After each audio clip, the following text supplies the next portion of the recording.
Sometimes the smallest inheritance carries the heaviest weight. And sometimes it takes a loyal companion to show us what matters. Beau Harlan was a weathered cowboy who'd lived his whole life with dust in his pockets and pride in his heart. When a letter said his estranged father left him $1, he laughed it off as a final insult. But his donkey Clementine found something tucked in the envelope, a hand-drawn map leading to buried memories beneath a sycamore tree.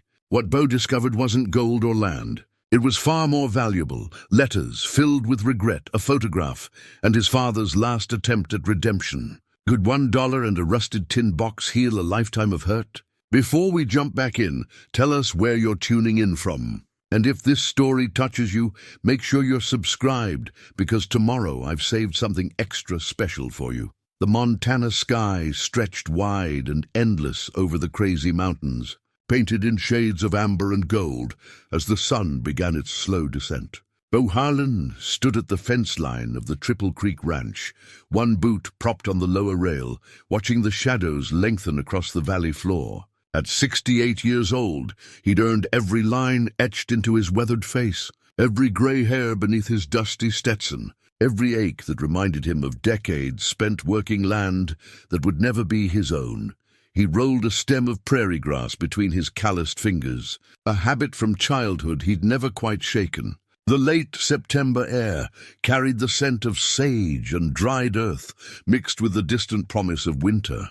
This was the time of year that settled into his bones, when the heat of summer faded and the land seemed to take a deep breath before the first snow. It was a season of reflection, whether he wanted it or not. Easy now.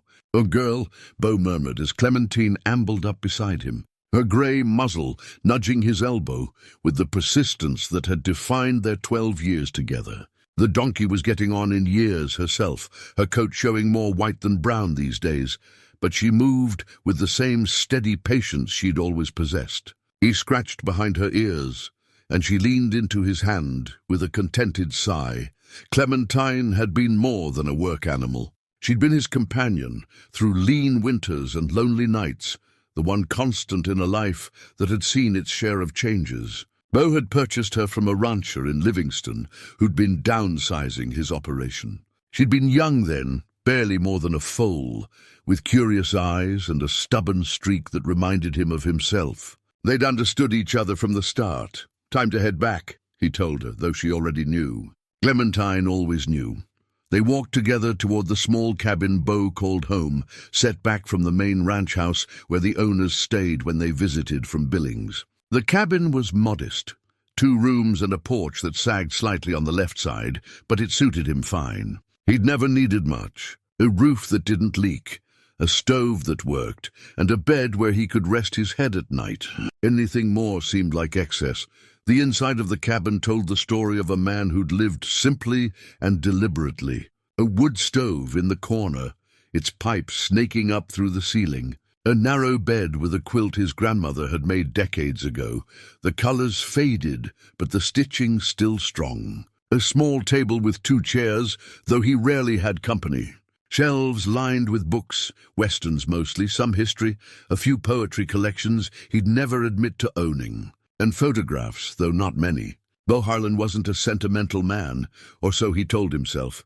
He fed Clementine her evening grain, running his hand along her neck as she ate. The ritual was comforting in its predictability. Life on a ranch followed patterns that didn't change much with the years. Wake before dawn, check the fences, tend the animals, fix what was broken, and repeat. It was good, honest work that left him tired enough to sleep without thinking too much, but the thinking came anyway, especially in the quiet hours after supper when the cabin felt larger than it was. Beau's past was something he kept tucked away, like old letters in a drawer he didn't open. He'd grown up not far from here, in a house that no longer stood, with a father he no longer spoke to, or rather, hadn't spoken to in 30 years. The mathematics of estrangement were simple enough. 1 argument multiplied by pride divided by time. The result was silence that stretched across decades.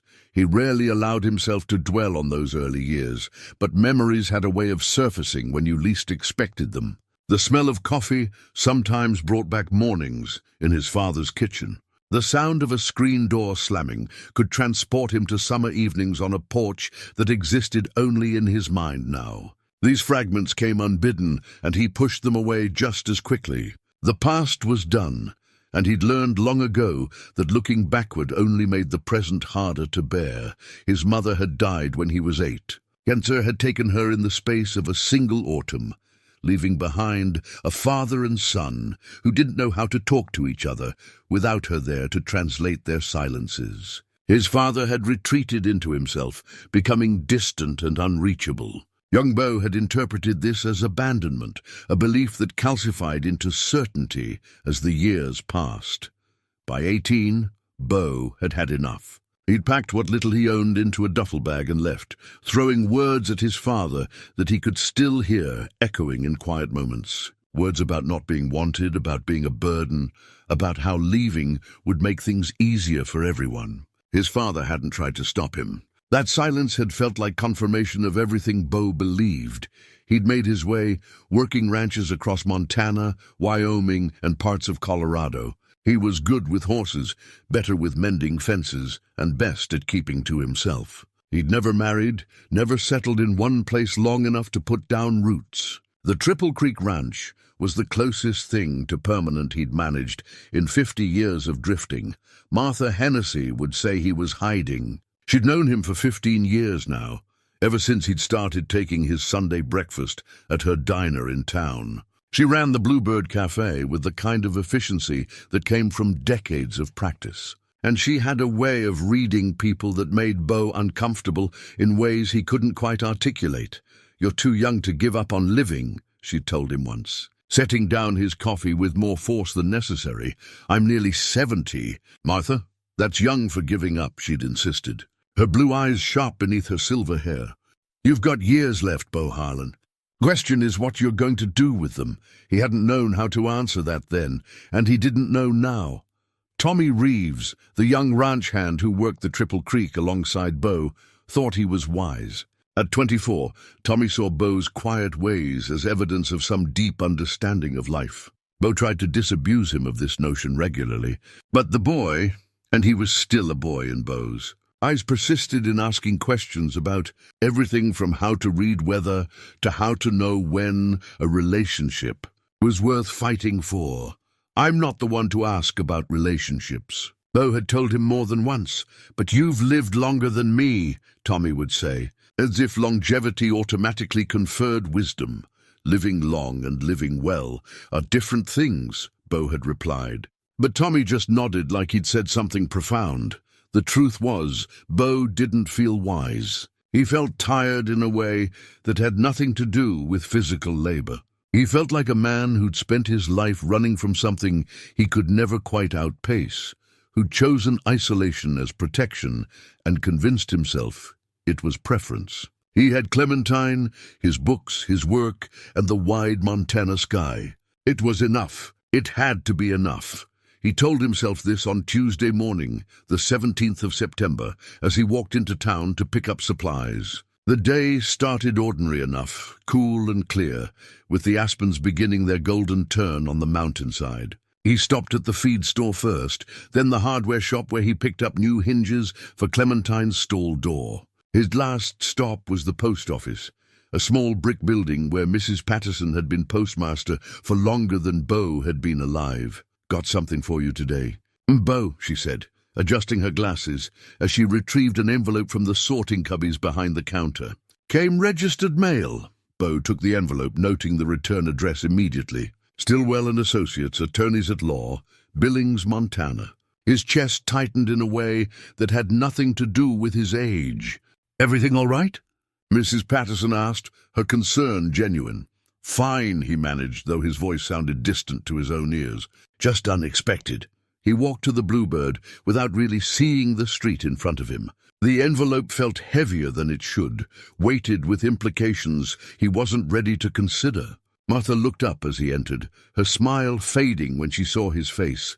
"Sit down before you fall down," she said, guiding him to his usual booth by the window. "Coffee?" He nodded, unable to find words. His hands shook slightly as he opened the envelope, unfolding the letter inside. The official letterhead blurred for a moment before his eyes focused on the words, "Dear Mr. Harlan, we regret to inform you of the passing of your father, Henry James Harlan, on September 3rd of this year. As executor of his estate, it is our duty to inform you that you have been named as sole beneficiary in his last will and testament." Bo stopped reading. The words seemed to float on the page, refusing to arrange themselves into meaning. His father was dead, had been dead for 2 weeks, and he hadn't known. Hadn't felt anything shift in the world to mark the passing. How was that possible? Martha set the coffee down gently and slid into the seat across from him. She didn't ask, just waited with the patience of someone who understood that some news needed silence before it needed words. "My father," Bo finally said, his voice rough. "He's gone." "Oh, Bo." Martha reached across the table, covering his weathered hand with her own. "I'm so sorry." He nodded, not trusting himself to speak. His eyes moved back to the letter, forcing himself to continue reading. The estate consists primarily of personal effects and a small savings account, the contents of which have been liquidated per Mr. Harlan's instructions. However, there is one specific bequest outlined in his will, which we have enclosed for your immediate receipt. Bo's fingers found the second piece of paper in the envelope. It was smaller, official-looking, with a seal and signatures. A cashier's check made out to him. The amount made him blink, then laugh. A short, bitter sound that startled Martha. $1. His father had left him exactly $1. The laughter came harder now, though it had nothing to do with humor. 30 years of silence. 30 years of carrying around anger and hurt and the weight of things unsaid, and it came down to this. $1. As if to say, here's what you meant to me. Here's what all those years were worth. "What is it?" Martha asked, trying to see the check. Bo slid it across the table. Her eyes widened, then softened with understanding. "Oh, Bo, he must have... Maybe there's an explanation." "There's nothing to explain," Bo said, his voice flat. He folded the check and tucked it into his shirt pocket, then drained his coffee in one long swallow. Man made his feelings clear enough. He stood, leaving money on the table for the coffee he hadn't really tasted. Martha called after him, but he was already out the door, walking fast toward where he'd tied Clementine to the hitching post outside the general store. His chest felt tight, his breathing shallow. All these years he'd told himself he didn't care, that the estrangement didn't matter, that his father was as good as dead to him already. But this final dismissal carved out something inside him he hadn't known was still tender. The ride back to the ranch passed in a blur. Clementine, sensing his mood, moved with quiet purpose, her hooves steady on the familiar path. By the time they reached the cabin, the sun was climbing toward noon. The day warm and indifferent to his turmoil, Bo unsaddled Clementine and brushed her down with more force than necessary, trying to work off the anger that churned in his gut. $1. The thought kept circling back, a bitter refrain. He'd expected nothing from his father, wanted nothing. But somehow this was worse than nothing. This was a statement, a final word in an argument that had lasted 3 decades. He threw the lawyer's envelope onto his table without looking at it again, then busied himself with chores that didn't need doing.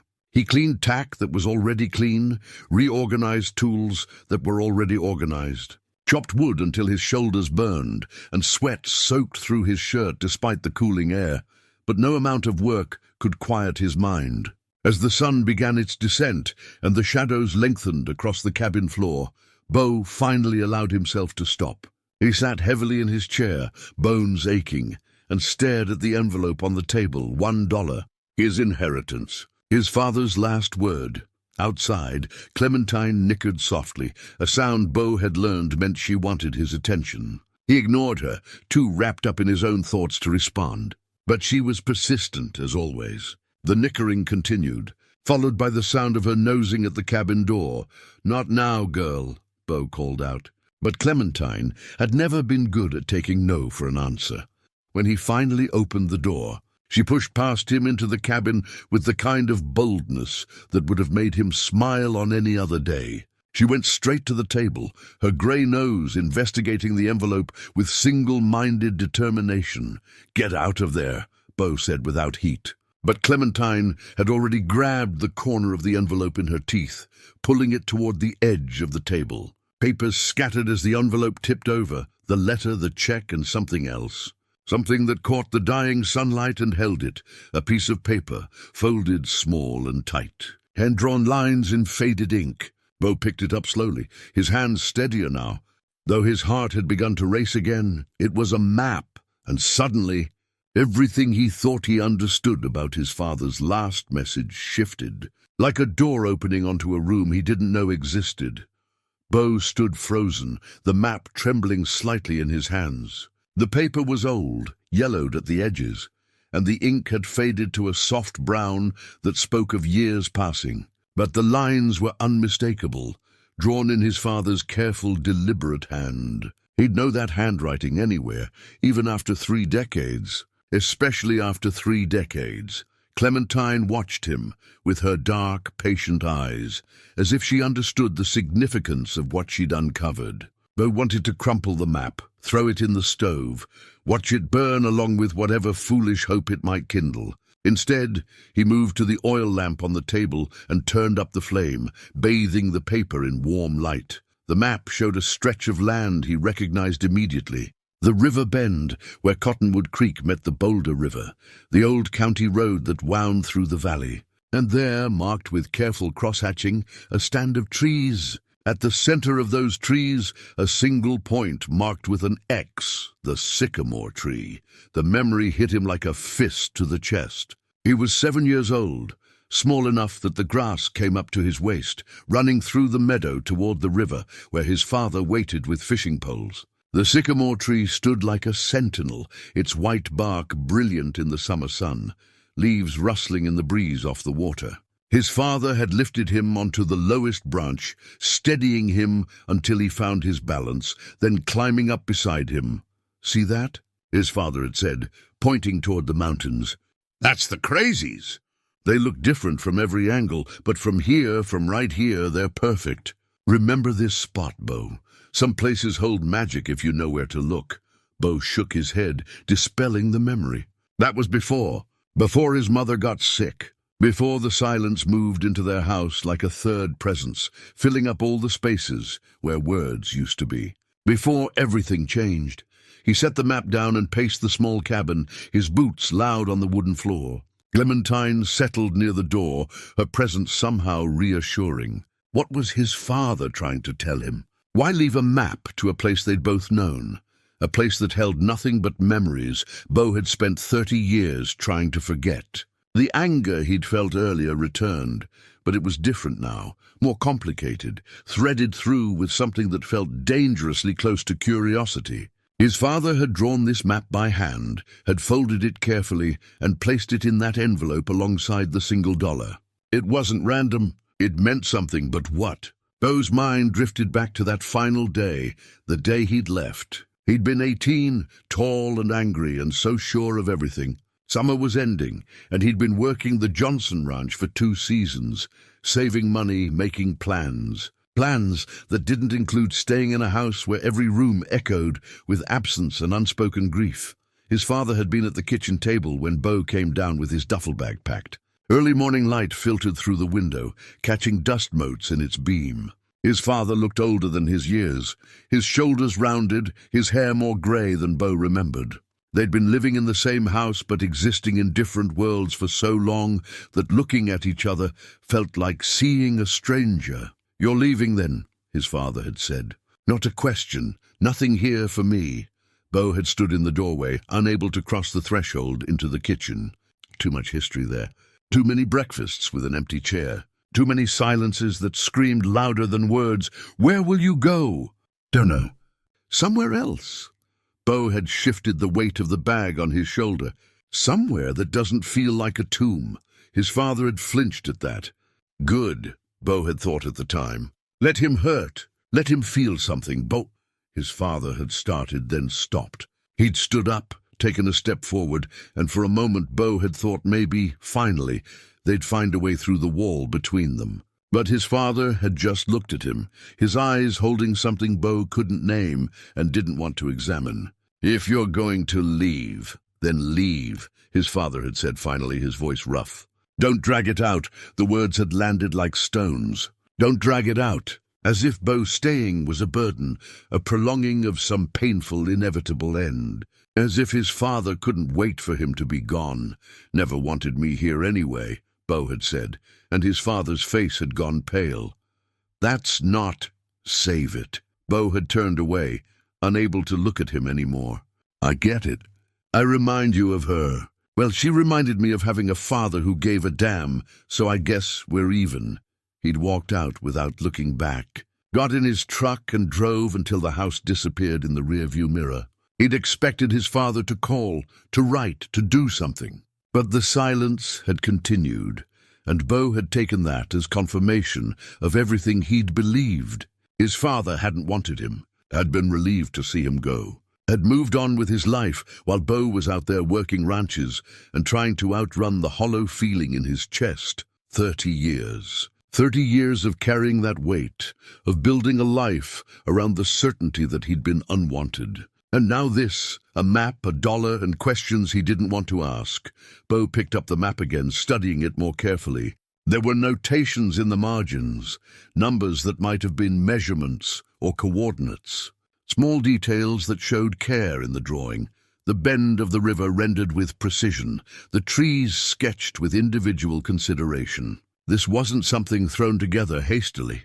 His father had taken time with this, had thought about it, had wanted Bo to find something. But what? The X marked a spot beneath the sycamore tree. Buried treasure, like some child's adventure story. The thought was almost laughable. His father had never had money to spare. He'd been a mechanic, working long hours to keep food on the table and a roof over their heads. There was no treasure to bury, no family fortune hidden away for dramatic discovery, unless, Bo's breath caught, unless it wasn't about money, unless the inheritance wasn't meant to be the dollar at all. He sat down heavily, the map spread before him on the table. Clementine rose and came to stand beside his chair, her warmth solid against his leg. He reached down absently to stroke her neck, his mind working through possibilities he didn't want to entertain. If he followed this map, if he went to that spot beneath the sycamore tree, he'd be opening a door he'd kept firmly closed for 3 decades. He'd be admitting that his father's last message mattered, that some part of him still cared about what the old man had wanted to say. He'd be vulnerable in ways he'd learned to avoid, exposed to grief he'd spent his whole adult life outrunning. But if he didn't go, if he threw this map away and pretended it didn't exist, he'd spend the rest of his life wondering. And he was too old, too tired, to carry more regrets than he already had. The lamp flickered, casting shadows that danced across the walls. Outside, night had settled fully over the ranch, bringing with it the sounds of crickets and the distant call of an owl. The cabin felt smaller somehow, the walls pressing in with the weight of decision. Bo thought about Martha's words from weeks ago. "You've got years left. Question is what you're going to do with them." He thought about Tommy's earnest questions about relationships and when they were worth fighting for. He thought about Clementine's stubborn determination to bring him this map, as if she somehow knew it mattered. Most of all, he thought about his father dying alone, taking the time in those final days or weeks to draw this map, to leave a message that couldn't be ignored, couldn't be dismissed like a dollar might be. His father had known Bo would be angry about the inheritance, had probably counted on it, but he'd also known that anger could be a kind of hook, pulling attention long enough for curiosity to do the rest. The old man had known him better than Bo wanted to admit. He stood and moved to his small closet, pulling out a canvas pack that hadn't seen use in years. If he was going to do this, and some part of him had already decided, even if he didn't want to acknowledge it, he'd need supplies. The river bend was a day's ride, maybe more at Clementine's pace. They'd need food, water, camping gear, basic tools for whatever digging might be required. The practical planning helped quiet the storm of emotions churning in his chest. This was just a trip, a journey to satisfy curiosity and put questions to rest. Nothing more complicated than that. He didn't have to forgive his father. Didn't have to make peace with the past. He just had to follow a map and see what was there. But as he laid out supplies on his bed, as he studied the map one more time, before carefully folding it and tucking it into his shirt pocket alongside the dollar, Bo knew he was lying to himself. This was more than curiosity. This was the thing he'd been avoiding for 30 years, coming back around despite all his efforts to keep it buried. This was the possibility of understanding, the chance to hear what his father couldn't say while he was alive, the opportunity to rewrite a story. Bo had been telling himself since he was 18 years old, and that possibility terrified him more than any physical danger ever could. He lay down on his bed without undressing, staring at the ceiling until his eyes grew heavy. Tomorrow, he'd tell Tommy he needed a few days away. He'd stop by Martha's and let her know where he was heading, if only so someone would know to come looking if he didn't return. He'd pack up Clementine's saddlebags and set out for a place he hadn't visited in 50 years. Sleep came fitfully, filled with dreams of sycamore trees and rivers, of a young boy fishing with his father, of the empty space at a kitchen table that had never been filled. When he woke before dawn, his decision was made. He would follow the map, not because he owed his father anything, not because he expected treasure or revelation or any kind of dramatic discovery, but because Clementine had found that map for a reason, because 30 years was long enough to carry anger without examining where it came from, because he was 68 years old, and if he didn't do this now, he never would. He rose with the sun, fed Clementine an extra scoop of grain, and began the careful work of preparing for a journey that might finally bring him home. The morning air carried a bite that spoke of autumn's firm arrival. Bo moved through his preparations with the methodical efficiency of a man who'd spent a lifetime on horseback. He checked Clementine's shoes, examining each hoof for stones or signs of wear. She stood patient as always, occasionally turning her head to watch him work. Her breath steaming in the cool dawn, he packed light, a bedroll, basic provisions, a canteen filled from the pump, matches wrapped in oilcloth, a small cooking pot. The map stayed in his shirt pocket, pressed against his heart, a weight he was acutely aware of with every movement. He'd told himself this was simple curiosity, an itch that needed scratching, nothing more. But his hands shook slightly as he cinched the saddlebags, betraying nerves he didn't want to acknowledge. Tommy found him as he was about to mount up. The young man jogged across the yard, his hat askew, clearly just woken. "You heading out?" Tommy asked, taking in the packed supplies with quick understanding. "Few days. Personal business?" Bo kept his voice level, discouraging questions, but Tommy was young enough to still ask anyway. "Everything all right?" "It will be." Bo swung himself into the saddle, his body remembering the motion despite the years. "Can you handle things here?" "Course." Tommy stepped closer, squinting up at him in the early light. "You look different." "Worried, maybe?" "I'm fine, if you say so." Tommy patted Clementine's flank. "You take care of him, girl." Clementine nickered in response, and Bo felt a rush of affection for both of them. The young man who cared, despite Bo's best efforts to keep him at arm's length, and the donkey who'd been more faithful than any person had a right to expect. The ride into town took 40 minutes, the road familiar enough that Bo barely had to think about direction. Clementine knew the way as well as he did, her pace steady and unhurried. They passed the Jenkins place, the Moretti Ranch, the small cemetery where generations of local families rested under simple headstones. Bo had never visited his mother's grave, though he knew exactly where it was. Another failure, another thing he'd spent 30 years avoiding. The Bluebird Cafe was just opening when they arrived. Martha looked up from wiping down tables, her expression shifting immediately from professional welcome to personal concern. "Bo Harlan, what are you doing here at this hour?" He tied Clementine to the post outside and came in, the bell above the door announcing his entrance with its familiar jingle. The cafe smelled of fresh coffee and bacon grease, scents that usually made him hungry, but this morning just reminded him he should eat even though his stomach felt tight. "Coffee. If you've got it ready." Martha poured him a cup and slid into the booth across from him without invitation. "Where are you going?" What makes you think I'm going anywhere?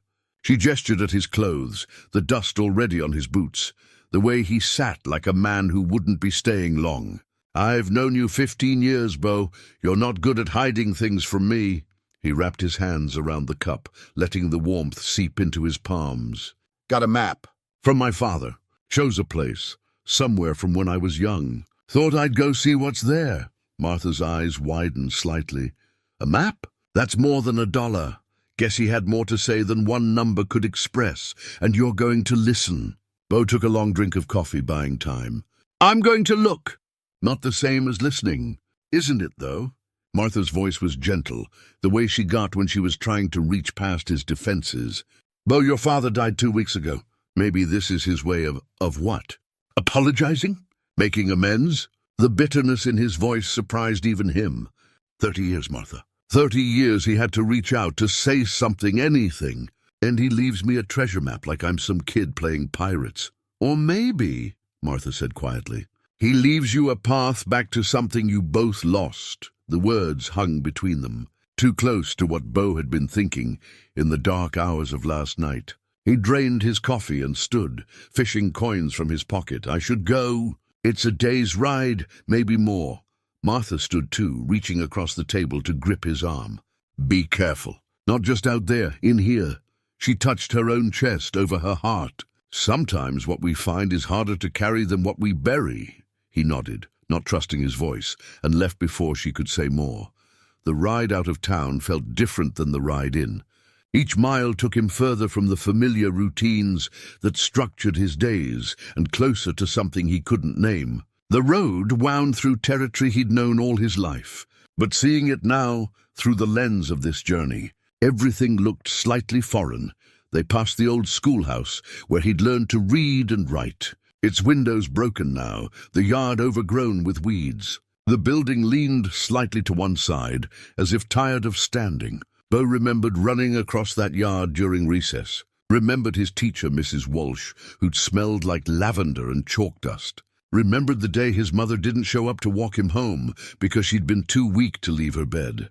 Further on, the general store where his father used to take him for penny candy stood empty, its sign faded beyond reading. The gas pumps out front were rusted relics, and someone had boarded up the windows. How many times had he and his father stopped there? How many small moments of normalcy before grief rewrote their lives? The land itself hadn't changed much.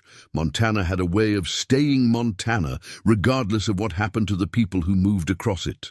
The mountains still rose against the horizon in their familiar shapes. The prairie grass still bent beneath the wind in waves that looked like water. Hawks still circled overhead, hunting their breakfast. But the markers of human passage, the buildings, the roads, the small evidences of lives lived, those were fading, being reclaimed by time and weather. Beau found himself cataloguing losses without meaning to. The bridge where he'd learned to swim now collapsed into the creek it once spanned. The tree where he'd carved his initials and a girl's name, Jennifer something, he couldn't remember her last name, now just a stump. The turnoff to the Wilson Ranch, where he'd worked his first summer job, now marked only by a rusted mailbox hanging sideways on its post. Everything changes. Everything ends. These were truths he'd always known intellectually, but seeing them made manifest in the landscape of his youth drove them home with uncomfortable force. His whole life had been about accepting impermanence, about not getting attached to places or people, because attachment meant vulnerability, meant loss. But what if that strategy had just been another kind of loss, slower but just as complete? Clementine moved steadily beneath him, her gait smooth and patient. Beau found himself talking to her as they rode, his voice low and conversational. Don't know what I'm expecting to find, girl. Probably nothing but an empty hole and dirt. But Martha was right. I need to know. Can't spend whatever time I have left wondering. She flicked her ears back, listening in her way. Beau had never been much for talking, had spent most of his adult life in his own head, but something about this journey loosened his tongue. Maybe it was the solitude, the knowledge that his words would go no further than a donkey's ears. Maybe it was fear, working its way out however it could. By afternoon, they'd left behind anything resembling civilization. The road became a track, then just a suggestion in the grass. Bo relied on memory and the map he consulted periodically, making sure they were heading in the right direction. The sun tracked across the sky, measuring their progress in shadows. He made camp that night beside a small creek, the sound of moving water a comfort in the vast silence. Clementine grazed nearby while Bo built a small fire and heated beans in his pot. The food tasted like ashes, but he made himself eat. When darkness fell fully, the stars emerged in their thousands, so bright and numerous they seemed close enough to touch. Bo lay on his bedroll, hands behind his head, staring up at that vast display. When was the last time he'd really looked at the stars? When had he stopped noticing the beauty that surrounded him every day? He'd been so busy surviving, so focused on just getting through each day without feeling too much, that he'd forgotten to actually live. "I'm 68 years old," he said aloud to the night, to Clementine, to himself. "And I don't know if I've ever really been happy. Not since she died. Not since I lost the only two people who mattered." The admission hung in the air, stark and vulnerable. He'd lost his mother to cancer and his father to grief and himself to fear of both. And he'd called it self-sufficiency, independence, strength, when really it had just been the long, slow choosing of loneliness over risk. Tomorrow he'd reach the river bend. Tomorrow he'd find the sycamore tree and whatever his father had left beneath it. And maybe, just maybe, he'd find something else too. Some piece of himself he'd buried alongside all those other losses. Some possibility he'd given up on too early. The fire burned down to coals, and Bo finally slept, his dreams full of rivers and trees, and a young boy who'd once believed his father hung the moon. Dawn broke soft and golden over the prairie, painting the grass in shades of amber. Bo woke with the first light, his body stiff from sleeping on hard ground, but his mind surprisingly clear. He'd slept better than expected, dreamless and deep, and he took that as a good sign, even though he didn't believe in signs. He made coffee over the rekindled fire, the bitter brew chasing away the morning chill. Clementine waited patiently while he broke camp, her dark eyes watching his every movement as if she understood the significance of this day. Perhaps she did. Animals had a way of knowing things people tried to hide. "Today's the day, girl," Bo told her as he secured the bedroll behind her saddle. "Whatever's waiting for us out there, we're about to find it." The morning ride carried a different quality than the day before. The land around them shifted from open prairie to rolling hills, dotted with cottonwoods and aspens. The trees were turning now, their leaves bright gold against the pale blue sky. A creek appeared on their left, winding through the landscape like a silver ribbon, and Bo recognized it immediately. Cottonwood Creek. They were close. His heart began to beat faster, an uncomfortable pressure building in his chest. He pulled the map from his pocket and consulted it again, though he'd memorized every line. The convergence of Cottonwood Creek and the Boulder River lay just ahead, no more than a few miles. And there, where the waters met, the sycamore tree. The landscape grew more familiar with each step. That outcropping of rocks. He'd climbed those as a boy, pretending he was conquering a mountain. That bend in the creek. He'd caught his first trout there, so excited he'd dropped the pole and grabbed the fish with his bare hands, laughing at his father's expression. The memories came faster now, no longer isolated fragments, but a flowing stream of recall that threatened to overwhelm him. He'd forgotten so much. Or rather, he'd tried to forget, had actively worked to bury these memories because they hurt too much. But the land remembered even if he'd tried not to. Every tree, every stone, every bend in the water held pieces of a past he'd convinced himself didn't matter. Then he saw it. The river came into view first, wider than he remembered, but unmistakable in its character. And there, rising above the other trees like a monarch among subjects, stood the sycamore. Its white bark gleamed in the morning light, and even from this distance, Bo could see the massive spread of its branches, the way it commanded the space around it with quiet authority. He stopped Clementine and sat there for a long moment, unable to move forward or back. The tree was real. Still standing after all these years, exactly where his father's map said it would be. The sight of it did something to him, cracked open something he'd kept sealed tight. His breath came short and shallow, his eyes burning with tears he refused to let fall. "Easy," he whispered, though he wasn't sure if he was talking to Clementine or himself. The tree hadn't changed, but he had. The last time he'd stood in its shade. He'd been 8 years old, holding his mother's hand, watching his father teach him the names of birds. Now he was 68, alone except for a loyal donkey, and his parents were both gone. The weight of all those years, all that loss, settled over him like a physical thing. Bo dismounted slowly, his legs uncertain beneath him.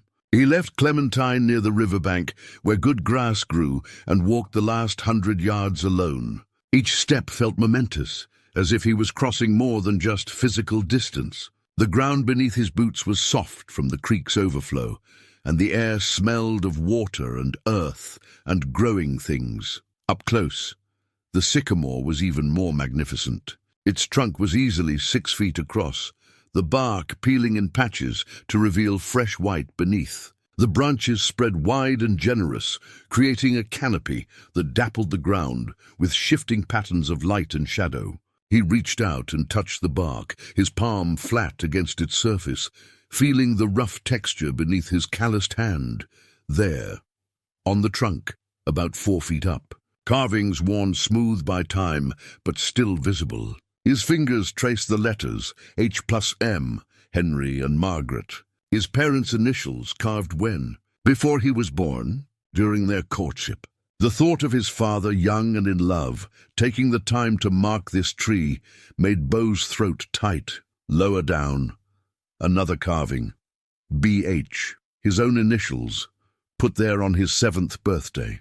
He remembered now his father had handed him a pocket knife, a serious expression on his face, and said, "A man leaves his mark on the world, Bo. Make yours count."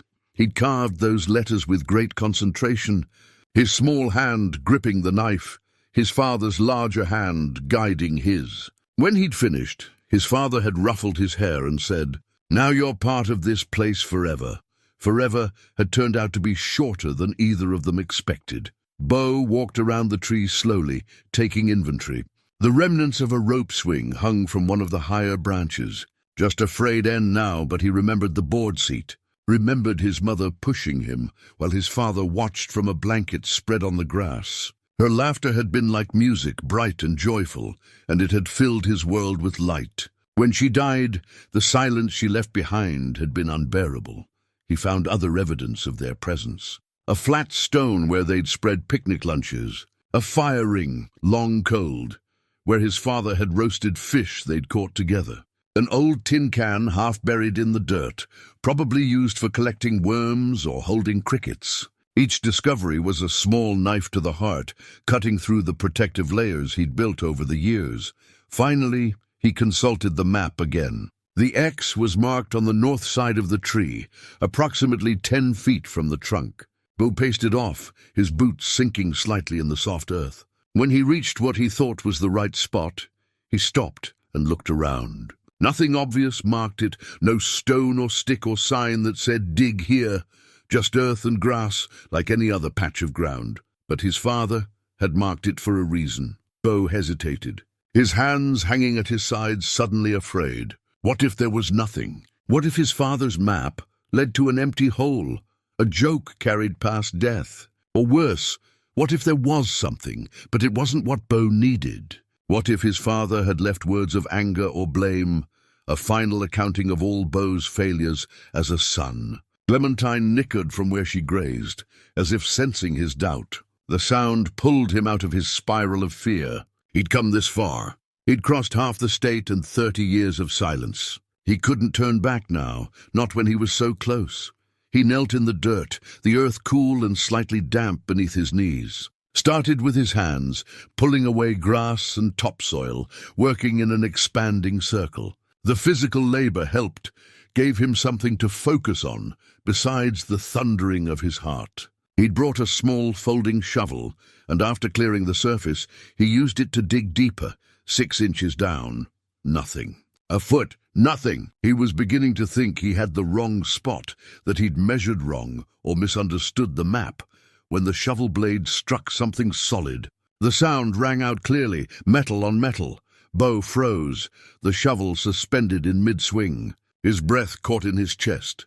There was something here, something real and tangible, and waiting to be unearthed. Whatever his father had buried, it had waited decades for this moment. For Bo to find his way back to this tree and this spot and this truth. He set aside the shovel and used his hands again, clearing dirt with renewed purpose. His fingers brushed something smooth and cool, metal, definitely metal. He worked around the edges, defining its shape and size. A box of some kind, maybe a foot long and half as wide. The corners were rounded with rust, but the structure seemed solid. When he'd cleared enough dirt away, Bo gripped the handles on either side and pulled. The box resisted at first, held by decades of earth, but then came free with a sucking sound. He lifted it clear and set it on the grass beside the hole he'd dug. It was a tin box, the kind people used to use for storing important documents or keepsakes. The hinges were rusted, the metal stained with age and exposure, but the lid had held. Whatever was inside had been protected from the elements.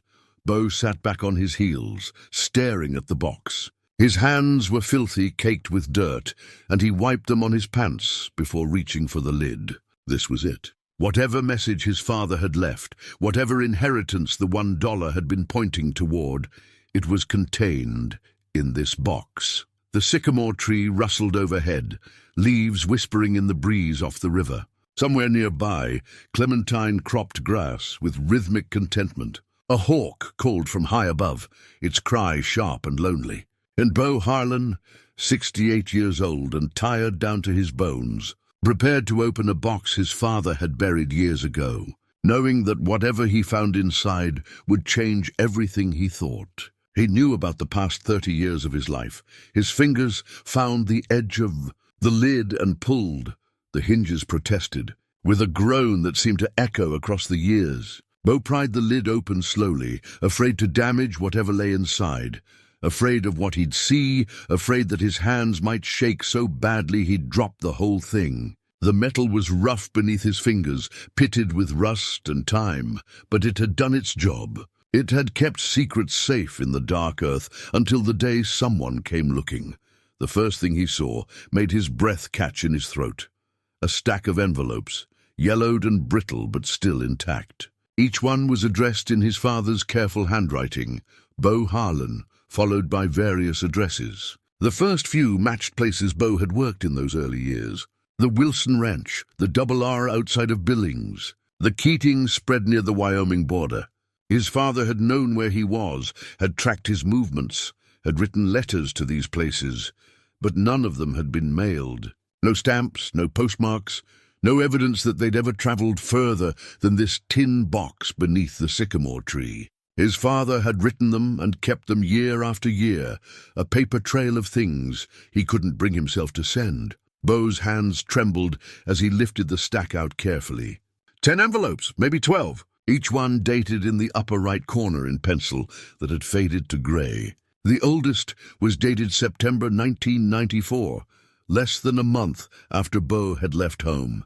The most recent was from this year, dated July, just 2 months before his father died. 30 years of letters, 30 years of words his father had needed to say, but couldn't mail.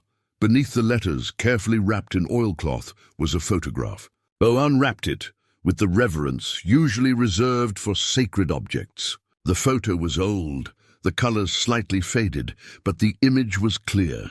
His mother, Margaret, stood in front of this very tree, the sycamore rising behind her like a blessing. She was young, maybe 25, and she was laughing at something beyond the camera's frame. Her hair caught the sunlight, her eyes were bright with joy, and her smile was the one Bo remembered from his earliest memories before the sickness came. He'd thought he'd forgotten what she looked like. He had no photographs of her, had left them all behind when he'd walked out. But seeing her now, seeing her happiness captured in this single moment, brought everything back. The sound of her voice, the way she hummed while she cooked, how she'd stroke his hair when he was sad. The immense, boundless love she'd had for both him and his father. A sob broke from his chest before he could stop it. He pressed his fist against his mouth, trying to hold it in, but the grief came anyway, 30 years of it compressed and buried and denied, now rising to the surface with unstoppable force. He wept like he hadn't wept since he was 8 years old, since the night they'd told him his mother was gone and wasn't coming back. Clementine wandered over and stood beside him, her presence solid and comforting. Bo leaned against her for a moment, drawing strength from her patient stillness. When he could breathe again, when the tears had slowed to a manageable stream, he wiped his face with the back of his hand and looked back into the box.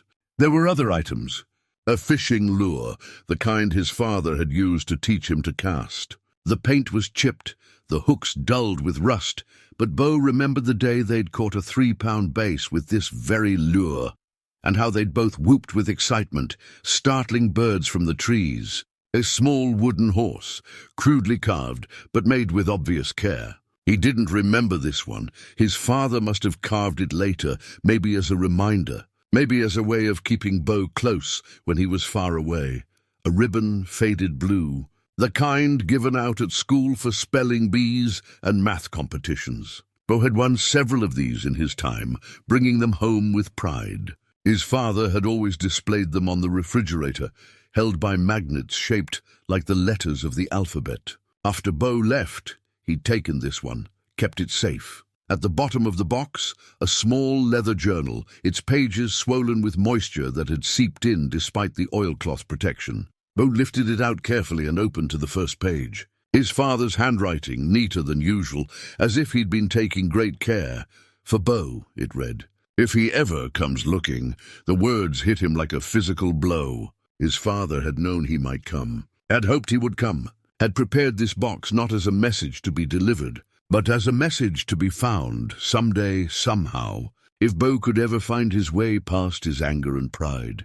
He set the journal aside for the moment. That felt like something to read later, in private, and reached for the first letter. The envelope was sealed, the glue long dried but still holding. He worked it open carefully, not wanting to tear the paper, and pulled out 2 sheets covered in his father's handwriting. September 15th, 1994, Bo. You've been gone 3 weeks. The house is quiet without you.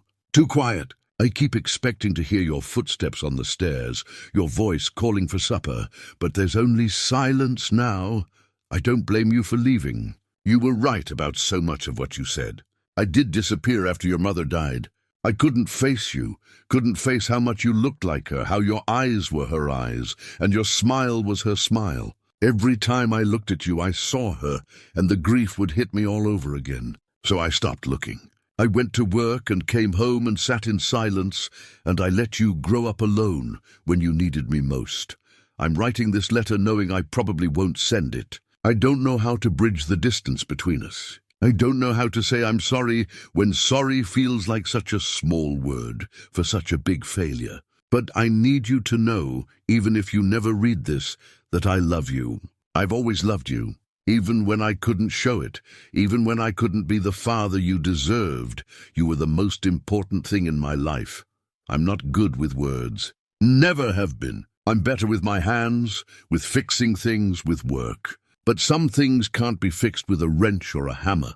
Some things require words I don't know how to say. If you're reading this someday, it means I'm gone, and you found your way back to this place. The sycamore tree. Remember how your mother loved this spot? She used to say it was where the world felt most right. I've kept this land safe for you, Bo. Bought it when the county threatened to sell it for development. Couldn't bear the thought of someone cutting down this tree, paving over the place where we were happiest. I hope you're well. I hope you've found peace. I hope you've built a life that makes you happy. And I hope, even if you never forgive me, that you know I never stopped being your father. Never stopped loving you. Dad Bo read the letter twice, then a third time, each reading revealing new layers of meaning. His father's words were simple, direct, but they carried a weight that 30 years of silence hadn't diminished. The apology was there, yes, but more than that, the explanation he'd never gotten. The understanding that his father's distance had been about grief, not about Bo, about being unable to cope, not about being unwilling to love. All these years, Bo had carried the conviction that his father had been relieved when he left, glad to be rid of the burden of raising a son alone. But this letter told a different story. His father had been drowning in grief, and Bo's presence had been a lifeline he couldn't grasp, because every time he looked at his son, he saw his wife. It didn't excuse the years of silence, didn't erase the loneliness Bo had felt, the sense of abandonment that had shaped his adult life. But it explained, and explanation Bo was beginning to understand might be the beginning of forgiveness. He picked up the second letter, dated a year later, then the third, from 1997. Each one followed the same pattern: updates on his father's life, expressions of love, apologies for not sending them. His father had chronicled his own loneliness, his own slow process of healing, his pride in hearing second-hand about Bo's work on various ranches. Someone had told someone who told him that Bo was a good hand, reliable and skilled. His father had written about feeling proud, about wishing he could tell Bo directly. The letters painted a picture Bo had never imagined. His father had been paying attention all along, asking discreet questions when he heard Bo's name mentioned, keeping track from a distance, respecting what he thought was Bo's wish to be left alone. And all the while, writing these letters as a way of staying connected. Even if the connection was only one-sided, by the time Bo reached the last letter, the one dated just 2 months before his father's death, the sun had climbed high overhead. His back ached from sitting hunched over, his eyes burned from reading and crying, but he couldn't stop. He had to know what his father had written at the end. July 2025, Bo. The doctor says I have maybe 3 months, probably less. The cancer's aggressive, and at my age, there's not much point in fighting it. I've had my time. I've made my peace with dying, except for one thing. I never made peace with you. Never found the courage to reach out, never bridged the gap I helped create. That failure weighs on me heavier than any illness. So I'm leaving you this box, this map, these letters. If you're reading this, it means you came looking. It means some part of you was still curious about the old man, still willing to consider that maybe there was more to the story than you knew. I bought this land because it holds our best memories, yours, mine, your mother's. Before everything fell apart, we were happy here. I wanted to preserve that happiness, keep it safe, even if we couldn't get back to it. The land is yours now, Bo. Not worth much in money, but worth everything in memory. And if you're reading this, I want you to know you didn't fail me. I failed you. You were a boy who lost his mother and needed his father, and I wasn't strong enough to be who you needed. That's on me, not you. You made a life despite that, became a good man despite that. I'm proud of you. I always was. I love you, son. I'm sorry I never found the words to say it while I was alive. Dad Bo folded the letter with shaking hands and placed it carefully back in the envelope. The sun filtered through the sycamore's branches, dappling his face with light and shadow. The river murmured its constant song, and somewhere in his chest, something that had been frozen for 30 years began, slowly, to thaw. Bo sat with the photograph of his mother balanced on his knee, studying her face as if he could memorize every detail anew. The sun had shifted during his reading, and now the light fell directly on the image, illuminating her features with almost painful clarity. She'd been so young, younger than he was now by more than 4 decades. Just a woman in her 20s, standing by a tree, caught in a moment of pure joy. He tried to remember that version of her, healthy, vibrant, full of life. But his memories kept returning to the end. The hospital bed they'd set up in the living room. The way her skin had turned paper-thin and pale. How her hand had felt in his, light as a bird's wing, when he'd sat beside her reading comic books aloud because she said his voice was soothing. The cancer had come fast and merciless. One day she'd been complaining of being tired. The next, they were in a doctor's office hearing words like stage 4 and aggressive and months, not years. She died in November, when the trees were bare and the world had already started to look dead. He remembered thinking that even the earth was mourning her. His father had been there at the end, holding her other hand, his face a mask of controlled anguish. Bo remembered watching him, even through his own 8-year-old grief, and thinking his father looked like someone trying not to break. After she died, that restraint had become permanent. His father had locked his grief away so tightly that nothing else could get in or out, not joy, not comfort, not the love he must have still felt for his son, but couldn't express. Bo set the photograph down carefully and opened the journal he'd found at the bottom of the box. His father's handwriting filled the pages, sometimes neat and controlled, other times sprawling and rushed, as if the words had needed to come out faster than his hand could write them. It wasn't dated like the letters, but the entries seemed to span years. Observations and thoughts recorded whenever his father had felt moved to write. I saw him today, from a distance. He was working at the Johnson Ranch, mending a fence line. I stopped my truck on the county road and watched through binoculars. He's grown so tall, looks strong, capable. I wanted to drive up, talk to him, tell him I'm proud. But capable. I wanted to drive up, talk to him, tell him I'm proud. But what right do I have? I gave up that right when I let him leave, when I let years pass without reaching out. He's better off without me dragging him back into grief. The entry was dated 1996, just 2 years after Bo had left. His father had been watching him, had known where he was, had been close enough to see him work. And Bo had never known, had never sensed that presence, had gone about his day thinking he was completely alone in the world, unwanted and forgotten. He flipped through more pages, finding similar entries scattered across the years. Brief glimpses of a father watching his son's life from the shadows, never interfering, never approaching, convinced that his presence would cause more harm than good. The hardware store owner mentioned that Bo Harlan had gotten a job at the Triple Creek Ranch, said he's planning to stay on year-round. First time he settled anywhere for more than a season. I'm glad. A man needs roots, even if his father failed to provide them. Maybe especially then. That entry was from 2005, 20 years ago. His father had known when he'd finally stopped drifting, when he'd found something close to a home. And he'd been glad about it, even from a distance, even without saying so. The realization was almost too much to bear. While Bo had been building his life around the conviction that his father didn't care, his father had been tracking his progress, celebrating his small victories, hoping for his happiness. They'd both been trapped by the same prison, grief for Margaret, fear of rejection. Pride too stubborn to bend. Bo found an entry from 2010 that made his breath catch.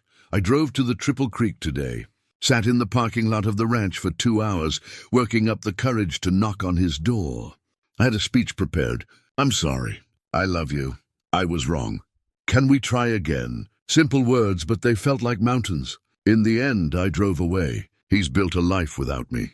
What right do I have to disrupt it? What if he slams the door in my face? What if I see in his eyes that he hates me? Better to live with uncertainty than confirmation of what I fear most. His father had been there, had been so close to reaching out. And Bo had never known, had spent that evening probably reading in his cabin or tending to Clementine, completely unaware that his father was just miles away, wrestling with the same loneliness that plagued Bo every single day. They'd both been waiting for the other to make the first move. Each one convinced they'd be rejected, both of them too proud or too scared or too convinced of their own unworthiness to try. And the years had passed, each one adding another layer to the wall between them until it seemed insurmountable. Bo thought back to the argument that had severed them. He'd been 18, full of righteous anger, so certain that his father didn't want him around. He'd accused his father of being relieved when he left, of seeing Bo as a burden to be shed. And his father hadn't denied it, had just stood there, silent, as if accepting the accusation as truth. But reading these letters, these journal entries, Bo could see what he'd been too angry to understand at 18. His father's silence hadn't been agreement. It had been the same grief paralysis that had defined their relationship since Margaret's death. His father hadn't known how to fight for Bo because he'd never learned how to fight for himself, had never developed the emotional tools to reach across the chasm that separated them. And Bo, young and hurting and desperate for someone to blame, had taken that silence as confirmation of every fear he'd ever had left and kept leaving for 30 years. A fresh wave of grief washed over him, but this time it was different. This wasn't just grief for his mother or for the father he'd lost to death. This was grief for the father he'd had all along but couldn't see, for the relationship they could have rebuilt if either of them had been brave enough to try. For 30 years of loving each other from a distance, both of them convinced the other didn't care.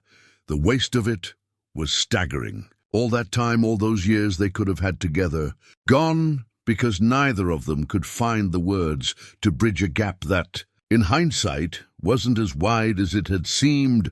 Bo found himself crying again. But these tears felt different too. Not just sad, but angry. Angry at his father for not trying harder, for accepting defeat so easily. Angry at himself for being so stubborn, so convinced of his own narrative that he never questioned whether it might be wrong. Angry at grief and pride and fear, all the things that had kept two people who loved each other apart. He wiped his face roughly with his sleeve and kept reading, needing to know more, needing to understand every part of the story he'd gotten so wrong. Martha Hennessy told me she knows Bo, says he comes into her cafe every Sunday. Says he's a good man but lonely, keeps to himself. She asked if I was his father. I told her we were estranged. She said maybe it wasn't too late to change that. I said some things break too badly to fix. She said that's just an excuse cowards use. She's right, but knowing that doesn't make me braver. Bo remembered Martha asking him once if he had any family. He'd said no, he was alone. She'd gotten a strange look on her face, sad and knowing, but she'd dropped the subject. Now he understood. She'd known, had probably talked to his father, had probably been encouraging both of them to reach out while they both remained stubbornly, painfully silent. He found the entry about the dollar near the end of the journal, written in handwriting that shook with illness or age or both. I don't have much to leave him. The land, these letters, these memories. But I know Bo. He'll see the dollar and be angry. We'll think it's a final insult. That anger is what I'm counting on. He'll want to know why, will want to confront me even if I'm already gone. And maybe, in searching for the answer, he'll find this box. He'll find the truth I couldn't give him in life. The dollar isn't the inheritance.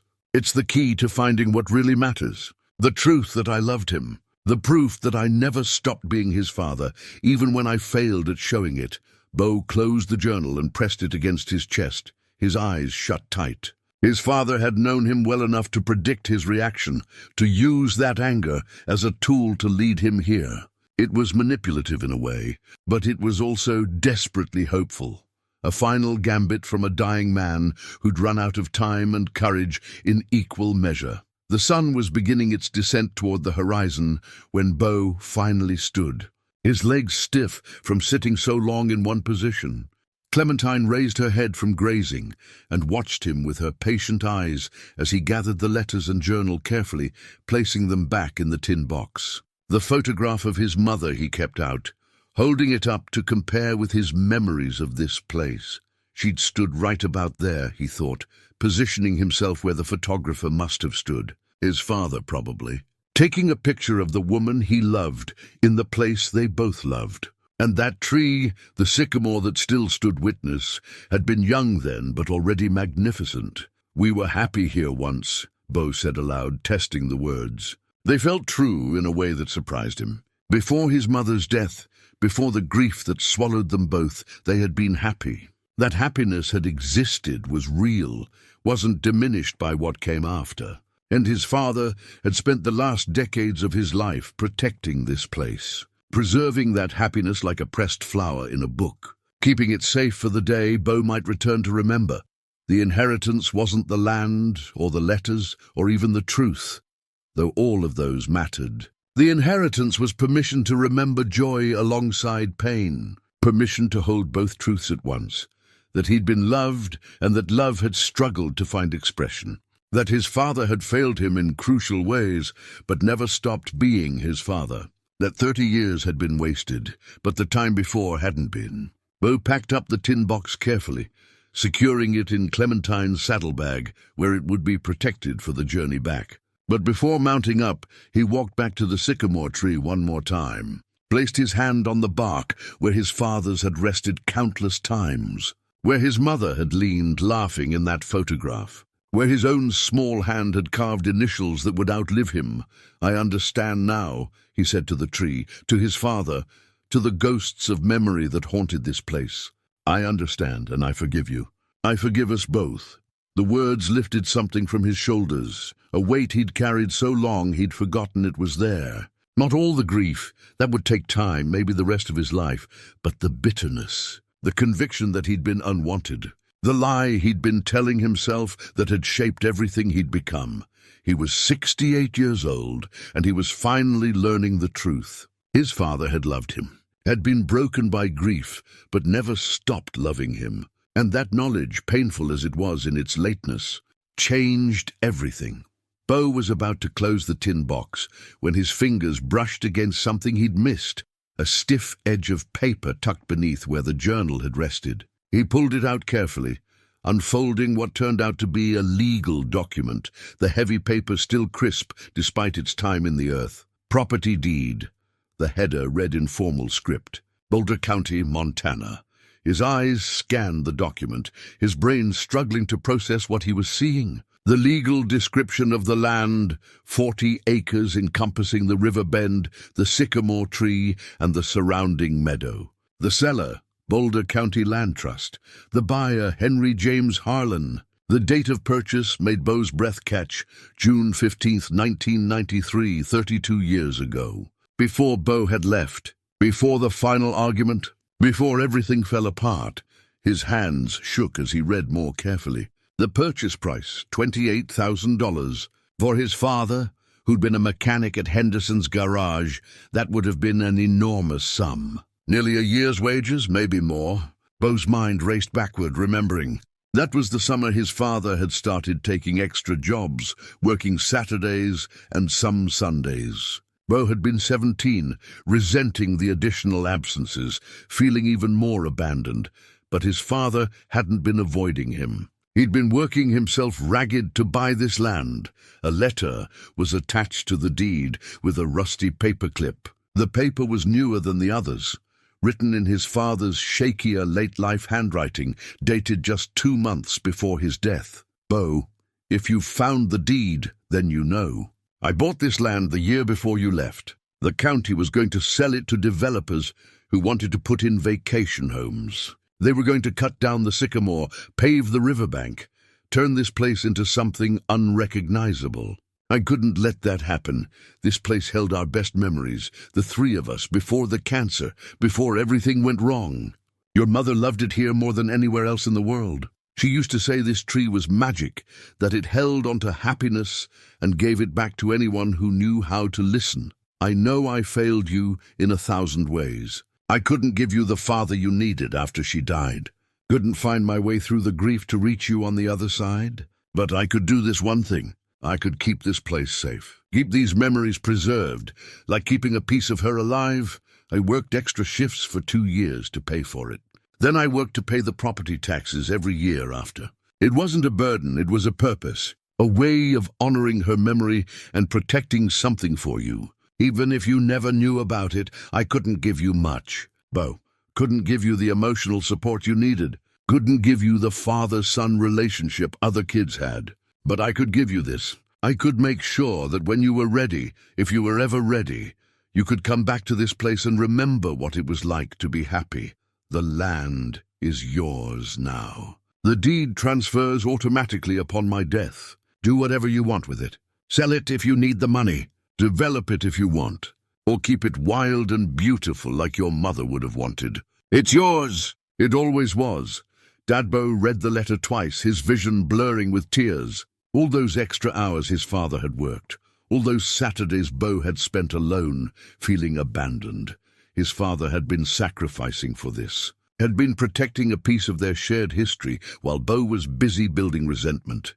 The realization rewrote 30 years of narrative in an instant. His father hadn't stopped caring. He'd been showing love in the only way he knew how, through action, through providing, through protecting what mattered. It wasn't the emotional connection Bo had needed, but it wasn't nothing. It was something significant, something that required years of dedication and sacrifice. Bo looked around at the land with new eyes. 40 acres. The sycamore stood at the heart of it, but the boundaries extended to include the meadow where wildflowers bloomed in spring, the stretch of river that offered the best fishing, the stand of cottonwoods where owls nested. His father had preserved all of it, had worked himself to exhaustion to make sure it would still be here, unchanged, waiting for the day Bo might return. The dollar had never been the inheritance. It had been misdirection, a provocation designed to get Bo angry enough to investigate. The real inheritance was this, land and memory, and the proof that his father had never stopped trying to give him something, even if he hadn't known how to give himself. Bo was about to fold the deed carefully when he noticed another piece of paper tucked into the envelope. This one was even newer, dated just 3 weeks before his father's death. A codicil to the deed, signed and notarized. He pulled it out, his heart already racing with the sense that there was more to discover. The codicil was brief, just a few typed lines with his father's shaky signature at the bottom. Amendment to property deed. Boulder County Parcel 47B. The property includes an additional structure not noted in the original deed.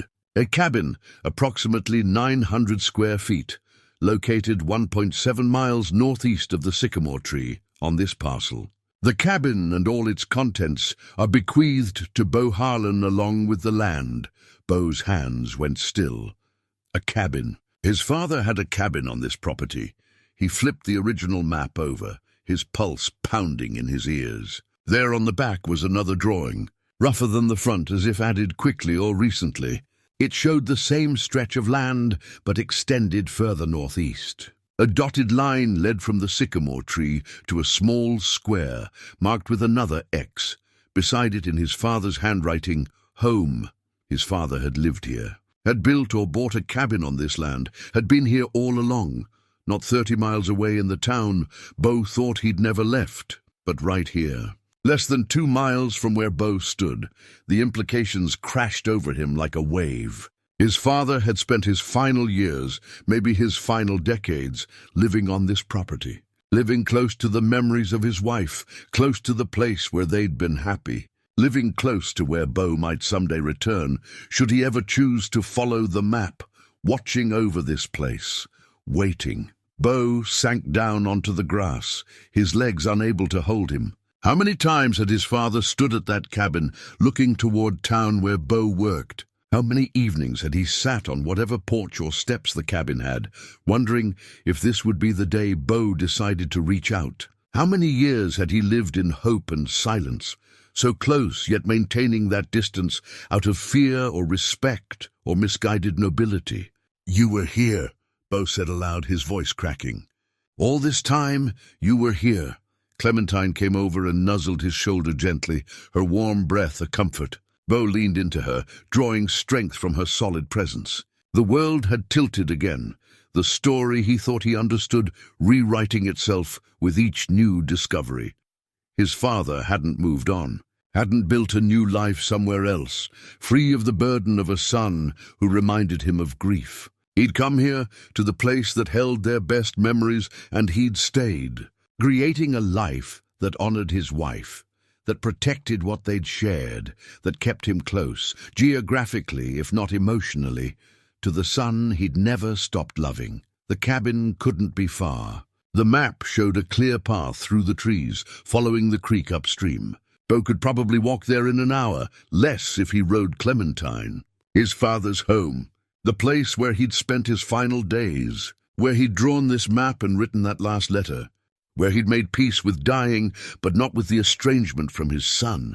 Bo stood slowly, tucking the deed and codicil carefully into the tin box with everything else. The sun was lower now, the light taking on that golden quality that comes before evening. He had maybe 2 hours of good daylight left, enough time to reach the cabin and explore before he'd need to make camp for the night. But part of him hesitated. This whole day had been one revelation after another, each one dismantling beliefs he'd held for decades. How much more could he take? What other truths was he about to discover in that cabin? What if there were things there that were harder to bear than what he'd already found? He thought about the letters, about his father's journal, about the photograph of his mother laughing in the sunshine. Every discovery had been painful, yes, but also necessary. Each truth had been a piece of the puzzle, helping him understand not just his father but himself, why he'd spent a lifetime alone, why he'd never let anyone get close, why he'd built his entire existence around avoiding the vulnerability of connection. Understanding didn't erase the pain, but it did transform it, turned it from a sharp, bitter thing into something more manageable, something he could carry without letting it define him. "What do you think, girl?" Bo asked Clementine, stroking her neck. "Should we see what else the old man left us?" She regarded him with those dark, knowing eyes, then turned her head toward the northeast, as if pointing the way. Bo smiled despite the tears still drying on his face. Even his donkey knew the answer. He mounted up, settling into the familiar comfort of the saddle, and pulled out the map to study the path one more time. Through the cottonwood grove, along the creek for about a mile, then up a gentle rise to where the cabin was marked. Simple. Enough! And the afternoon was still warm, despite the approaching evening. As they rode, Bo found himself trying to imagine what the cabin would be like. Small, probably, if it was only 900 square feet. His father had never been one for luxury or excess. Simple and functional would be more his style. But what would be inside? More letters, more journals, photographs, evidence of a life Bo had known nothing about. The cottonwoods arched overhead, their leaves rustling in the breeze. The creek burbled alongside them, clear and cold from mountain runoff. Birds called from the branches, chickadees and nuthatches and the occasional raven. The land was beautiful in its wildness, unspoiled by development or modern intrusion. This was what his father had protected, had paid for with years of extra work, had chosen to live in rather than anywhere more convenient or comfortable. After about 20 minutes of riding, the terrain began to rise gently. The creek narrowed, becoming more of a stream as they climbed. The cottonwoods gave way to pines and aspens, and the air grew cooler with the altitude. Bo's heart beat faster with each step Clementine took, anticipation and dread mixing into something he couldn't name. Then, through the trees ahead, he saw it. A cabin, just as the map promised. Small and weathered but solid-looking, with a stone chimney rising from a pitched roof. A covered porch ran along the front, and he could see a woodpile stacked neatly against one wall. The windows were intact, the door painted a faded red. Smoke-darkened rocks indicated a fire pit in the yard. This had been home. His father's home, for how long Bo didn't know, but long enough to establish routines and comforts, long enough to become a place rather than just a structure. Bo dismounted and stood at the edge of the clearing, suddenly reluctant to cross that final distance. Once he went inside, once he saw how his father had lived his final years, there would be no more mysteries, no more questions to pursue, just the full weight of truth and the task of figuring out what to do with it.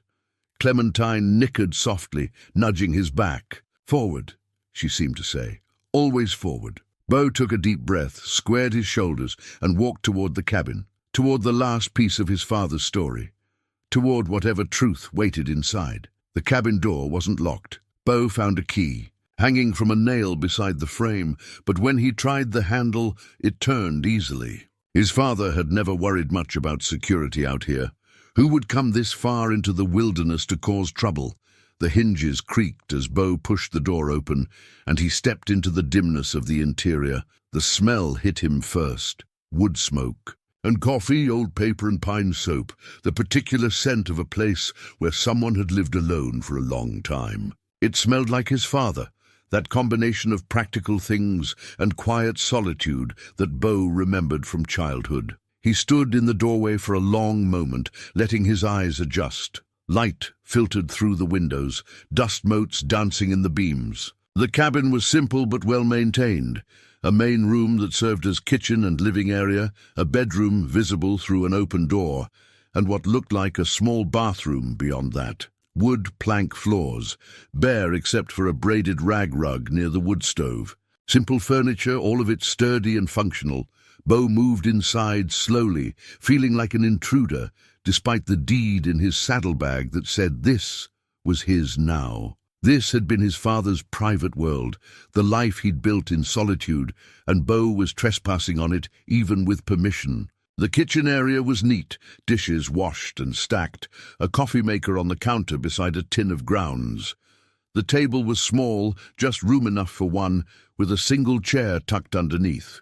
A kerosene lamp sat in the center, its glass chimney clean. His father had lived simply here, without electricity or modern conveniences, the way men used to live before the world got complicated. Bo ran his hand along the counter, the wood worn smooth by years of use. His father's hands had touched these surfaces countless times, had prepared meals here, washed up here, lived a quiet life here while Bo was just miles away, completely unaware. Then he turned toward the main room, and his breath caught. One entire wall was covered in photographs, dozens of them, maybe hundreds, arranged in careful groupings and pinned to the wood paneling.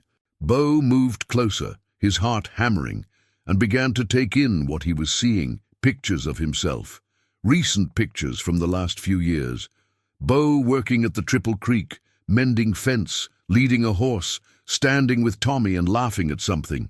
Bo at Martha's cafe, sitting in his usual booth, coffee cup raised to his lips. Bo on Clementine, riding into town, his Stetson pulled low against the sun. His father had been documenting his life, had been taking photographs from a distance, capturing moments Bo had no idea were being recorded. The care with which they were arranged spoke of hours spent here, looking at these images, watching his son's life unfold in still frames. But it wasn't just recent photos. Mixed in were older pictures, the colors faded and the paper curling at the edges. Bo as a teenager, working at the Wilson Ranch. Bo in his 20s, looking younger and harder, anger still visible in the set of his jaw. Bo through his 30s and 40s, aging year by year, the photographs marking time in a way that made his chest ache. His father had collected these somehow, asked around maybe, or found ways to be in the right places at the right times, had spent decades creating this gallery of his son's life, this visual chronicle of all the years they'd been apart. Below the photographs, on a small bookshelf, were journals. Not just one or two, but a whole row of them, spines labeled with years.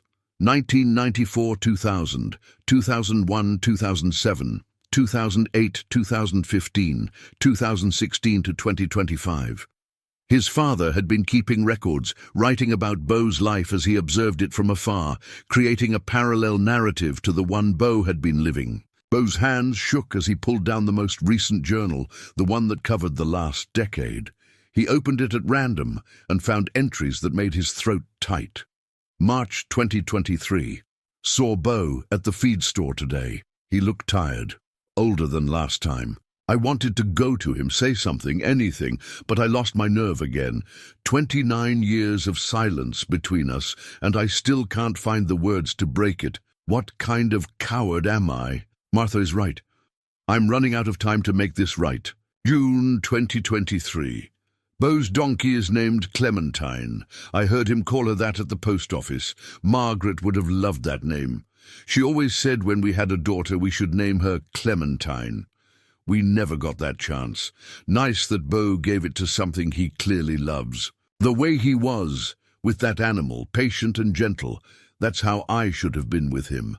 That's who he became despite my failures. September 2023. Found out today I have cancer. Same kind that took Margaret. The doctor says it's aggressive, that I should start treatment immediately. But I'm 75 years old, and I'm tired. I don't want to spend my last months fighting for a few more months. I'd rather use the time I have to finally do what I should have done 30 years ago. Find a way to reach Bo. Find a way to say goodbye properly. Bo had to set the journal down, his vision blurring. His father had known he was dying, had chosen to forego treatment, had made peace with death. but not with the estrangement, not with leaving things unresolved between them. He wiped his eyes and kept reading, needing to know everything now, needing to understand the full scope of what his father had been thinking and feeling in those final months. November 2023. I'm getting weaker. The pain is manageable for now, but getting worse. I've decided what I'm going to do. I'll leave Bo the $1. He'll be angry, which is good. Anger will make him curious, and I'll leave the map. If he follows it, he'll find the box, the letters, the truth about the land. And if he goes further, if he follows the path to this cabin, he'll see how I've lived, how I've watched over him even when I couldn't be with him. Maybe then he'll understand. Maybe then he'll know he was always loved. December 2023. Christmas today. I wonder what Bo is doing. Is he alone at his cabin? Does he have friends? Is he happy? I hope he's not as lonely as I am. I hope he built a better life than I managed. All I have is this cabin, these photographs, these journals full of observations about a son I never got to know as an adult. If I have one regret, and God knows I have more than one, it's that I never got to hear about his life from his own mouth. Never got to ask him about his dreams, his disappointments, his joys. I know the outline of his life, but none of the details that make a life real. January 2024, I've started writing the final letter, the one I'll leave for him to find here, if he makes it this far. It's harder than I expected finding the right words. How do you sum up 30 years of love and regret? How do you apologize for an entire lifetime of failure? I'm trying to be honest, trying to say what needs to be said. Even if he never reads it, at least I'll have tried. Bo closed the journal and set it carefully back on the shelf. His father's last months, chronicled in careful handwriting that grew shakier as the entries progressed. A man facing death with dignity, but also with profound sadness, trying to find a way to bridge a gap that seemed unbridgeable. He looked around the cabin with new understanding. This wasn't just a place his father had lived. It was a monument to love, expressed imperfectly, to a father who'd never learned how to reach his son, but never stopped trying to watch over him. Every photograph on the wall was an act of devotion. Every journal entry was a prayer sent into the void. Every year spent in this cabin was a choice to stay close, even if closeness was measured in miles rather than emotional intimacy. Bo moved to the bedroom, needing to see it all, needing to understand completely.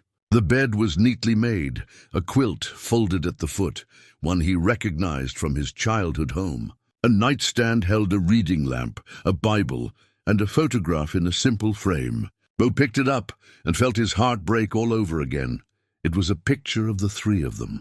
Bo couldn't have been more than 6, sitting between his parents on a blanket beside the sycamore tree. His mother was laughing, his father was smiling, actually smiling, and young Bo was holding up a fish he'd caught, his face split by a grin of pure triumph. They looked happy. They looked like a family. This was the picture his father had kept beside his bed, the last thing he saw before sleeping, and the first thing he saw upon waking. Not a picture of Margaret alone, though surely he had those. This one, with all three of them together and joyful. As if even in his grief, his father had wanted to remember that brief window when they'd all been happy together. Bo sat down on the edge of the bed, still holding the photograph. The cabin felt smaller now, crowded with his father's presence. He could imagine him here, sitting at that small kitchen table, writing in those journals. Standing at this window, looking out toward where the sycamore tree stood, where memories lived in the land itself. Lying in this bed, looking at this photograph, maybe talking to it the way Bo sometimes talked to Clementine when the loneliness got too heavy. On the nightstand beneath the Bible, Bo spotted another envelope. His name was written on it in his father's handwriting, but the letters were shaky, barely controlled. This had been written near the end, when illness had taken its toll. Bo picked it up with trembling fingers, knowing without opening it that this was the last letter. The final message his father had prepared for him. For a long moment, he just held it, feeling its weight. All day he'd been reading his father's words, learning truths that reshaped his understanding of the past 30 years. But this This felt different. This was the culmination, the last thing his father had wanted to say. Once Bo read it, there would be nothing more. The story would be complete, for better or worse. Outside, the light was fading toward evening. Clementine would need tending, and Bo should probably make camp for the night rather than trying to ride back in darkness. But he couldn't move, couldn't look away from the envelope in his hands. The cabin was quiet except for the sound of his own breathing. No wind outside, no birds calling, just the heavy silence of a place holding its breath, waiting for him to read what his father had written in his final days. When death was close and time had run out for anything but truth, Bo's thumb traced the edge of the envelope, feeling the slight roughness of the paper. His father had held this too, had sealed it and placed it here specifically for Bo to find. Had known or hoped that if Bo followed the map to the sycamore tree and then to the cabin, he'd end up in this room sitting on this bed. Holding this letter, the old man had laid out a trail of truth like breadcrumbs, each revelation leading to the next, building toward this moment. And Bo had followed it all, hungry for understanding, desperate to know what his father had been thinking all those years. Now he was here at the end of the trail, and all that remained was to read the final words. He took a deep breath. Steeling himself and carefully opened the envelope. The letter inside was brief, just a single page, but the handwriting was so shaky that Bo had to read slowly, deciphering each word with care.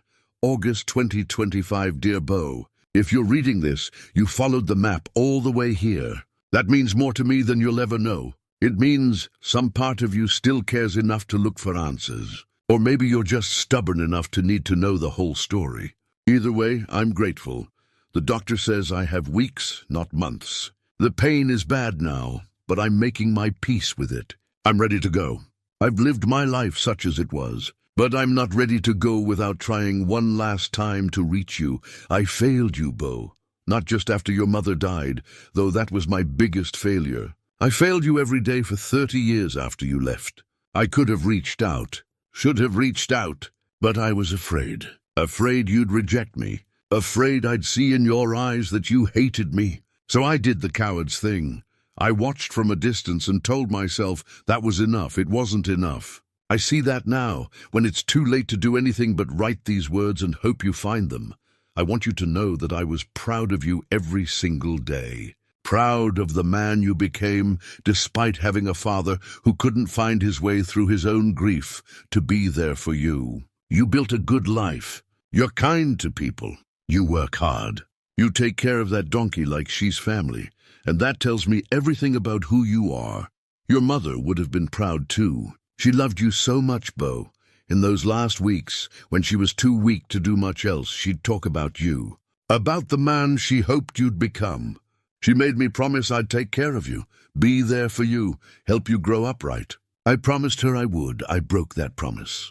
And I've spent 30 years wishing I could go back and do it differently, but I can't. None of us can go back. All we can do is try to make what time we have count for something. So I'm leaving you this. The land, the truth, and the hope that maybe you can forgive me. Not because I deserve it. I don't.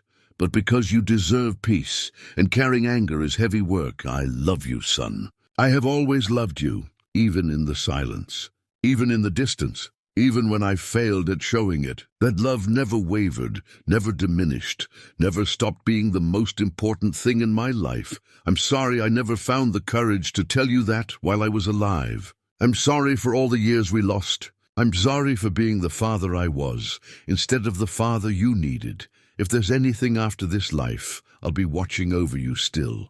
And maybe your mother will finally forgive me for failing the only thing she asked of me.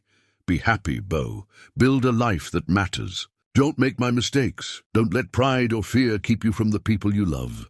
Goodbye, son. Dad Bo read the letter 3 times, tears streaming down his face unchecked. His father's final words, written when death was close, when there was no more time for pretense or protection. Just raw truth and love and regret laid bare on the page. He folded the letter carefully and held it against his chest, bending forward with the weight of it. All the grief he'd been holding back for 30 years came rushing out in great heaving sobs that shook his whole body. He cried for his mother, taken too soon, for his father, who loved but couldn't reach across the chasm of grief. For himself, the boy who'd felt abandoned and the man who'd spent a lifetime alone because of it. He cried for the relationship they never had, for the conversations they never shared, for the 30 years they could have been father and son, but chose pride and fear instead. For the silence that had defined them both, that had been their shared language when words failed. When the tears finally subsided, Bo felt emptied out, but somehow lighter, as if crying had released something he'd been carrying since he was 18 years old. The anger was gone, burned away by understanding. The bitterness had dissolved in the face of his father's honest admission of failure and love. He looked around the cabin with new eyes, seeing it not as evidence of his father's absence, but of his presence. This whole place was a love letter written over years, expressing in actions what his father couldn't say in words. Every photograph on the wall was "I see you." Every journal entry was "I care." Every year spent on this land was "I'm still here, still loving you, still hoping."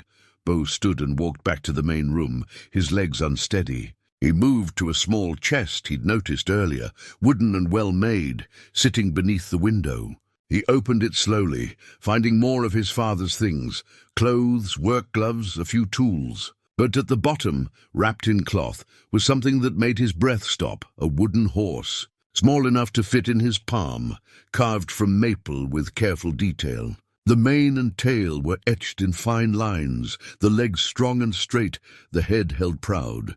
It was beautiful work, the kind that took hours of patient carving. Bo lifted it out reverently, and memory crashed over him like a wave. He knew this horse. His father had carved it for him when he was 7, spending evenings by the fire, knife in hand, shaping the wood with infinite care. Bo had treasured it, carried it everywhere, slept with it under his pillow. When he'd left home at 18, angry and hurt and convinced his father didn't care, he'd left the horse behind. A deliberate abandonment, a way of saying this doesn't matter anymore. You don't matter anymore, but his father had kept it. Had saved it all these years, had brought it here to this cabin, had kept it wrapped safe in this chest, waiting perhaps for the day he could give it back, or maybe just keeping it as a reminder of better times when his son had been young enough to treasure a carved toy and the father who made it. Bo sank into his father's chair, the wooden horse cradled in his hands. This small object held so much: love and craft, patience and hope. The connection between a father who made things with his hands and a son who'd once understood that as the truest expression of care. He'd been wrong. Wrong about so much. His father hadn't stopped loving him, hadn't been relieved when he left, hadn't moved on and forgotten. He'd just been broken in ways that made expressing love impossible. And by the time he might have healed enough to try, too many years had passed, and the gap seemed too wide to cross. They'd both been prisoners of the same grief, both loving each other from opposite sides of a wall neither knew how to climb. And now his father was gone, and all that remained were these artifacts, these breadcrumbs of truth leading Bo toward understanding and maybe peace. He sat there as the light faded completely, holding the wooden horse his father had carved 40 years ago, surrounded by evidence of a love that had persisted through decades of silence. And for the first time since he was 8 years old, Bo Harlan didn't feel alone. Darkness had fallen completely by the time Bo finally stirred from his father's chair. His body ached from sitting so long, his eyes burned from crying, but his mind felt clearer than it had in decades. As if all the tears had washed away, not just grief, but the distortions that grief creates, the false narratives, the protective lies, the stories we tell ourselves to make sense of pain. He needed air, needed to step outside this cabin that held so much truth it was almost suffocating. He stood slowly, still clutching the wooden horse, and made his way to the door. Clementine waited on the porch, patient as always, and she nickered softly when she saw him. "I know, girl," Bo said, his voice rough from crying. "I should have tended to you earlier. I need a minute." He walked past her into the yard, tilting his head back to look at the stars. They were brilliant here, far from any town lights, a vast spray of silver across the black sky. The same stars his father had looked at from this very spot, night after night, year after year. Had he found comfort in them? Had he felt less alone when he could see that great expanse stretching overhead? Beau's feet carried him without conscious direction, walking around the side of the cabin toward where the creek's sound was louder. The ground was soft here, sloping gently toward the water. His eyes had adjusted to the darkness enough that he could make out shapes. The bulk of trees, the gleam of water, the rough outline of rocks, and something else. Something that didn't belong in the natural landscape. He moved closer, squinting to make out what he was seeing. A young tree, no more than 5 or 6 feet tall, its trunk still slender and its branches reaching upward with the optimism of youth. It had been planted deliberately. He could see the disturbed earth around its base, the careful ring of stones someone had placed to mark its position and protect it. A stake beside it held a small wooden marker. Beau knelt down, pulling out the matches from his pocket and striking one to read what was carved there for Beau, never too late to grow.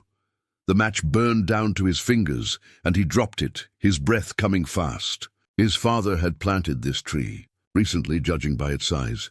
In his final weeks, when he was dying, when the pain must have been considerable, he'd taken the time to plant a tree for his son. Beau struck another match, holding it close to examine the tree more carefully. The bark was pale as sycamore, a young sycamore, the same species as the massive tree by the river where they'd scattered their happiest memories. His father had planted a new one here, a continuation of that legacy. A promise that growth was always possible, that new life could spring from old roots, that it was never too late to start again. The symbolism was almost too much to bear. While Beau had been convinced his father didn't care, his father had been planting trees, planning for a future he'd never see, creating something that would outlive him by decades, something his son might tend or simply watch grow. A living testament to hope, even when hope seemed foolish. Beau extinguished the match and sat back on his heels, staring at the small tree. How much effort had it taken for a dying man to dig this hole, to plant this sapling, to water it and stake it and mark it with those words? How much love had to be present to push through pain and weakness, to do this one final thing? More than Beau had given his father credit for. More than he'd been willing to see when he was 18 and angry and hurting. More, maybe, than he'd been capable of understanding until now. When he was 68 himself, and old enough to know how hard it was to express love when grief had hollowed you out. "I get it now," Beau said aloud to the tree, to his father, to the night itself. "I understand what you were trying to tell me. All of it. The dollar, the map, the letters, this land, this cabin, this tree. You were saying you loved me in every way you knew how. And I was too stubborn to listen. Too hurt to see." His voice cracked, but he kept talking, needing to say these things even if no one but Clementine could hear. "I forgive you, Dad, for not knowing how to reach me, for letting grief win, for all those years of silence. I forgive you because I understand now. You weren't running from me. You were drowning, and you didn't know how to let me pull you up. We were both drowning, and neither of us knew how to save the other." The words came easier now, flowing out of some deep place he'd kept locked. "And I'm sorry too. Sorry I left so angry. Sorry I never tried to come back, never checked to see if you needed me. Sorry I built my whole life around believing I wasn't wanted when the truth was right there, if I'd been brave enough to look for it." The creek burbled nearby, a constant sound like the earth itself was listening. The wind moved through the pines with a whisper that might have been comfort. And Beau felt something shift inside him, some fundamental change in how he carried his past. It wasn't gone, the grief, the regret, the lost years, but it had transformed from a weight that dragged him down into something he could carry with dignity. Forgiveness didn't mean forgetting or excusing. It meant choosing to release the anger that served no purpose, to let go of the bitterness that poisoned everything it touched. It meant accepting that people, his father, himself, were flawed and broken and doing their best with the tools they had. Even when their best wasn't enough, He reached out and touched the young sycamore's trunk, his palm flat against the smooth bark. "I'll take care of you," he promised. "I'll water you and watch you grow. And someday, maybe when I'm gone and someone else finds this place, you'll be as big as the tree by the river.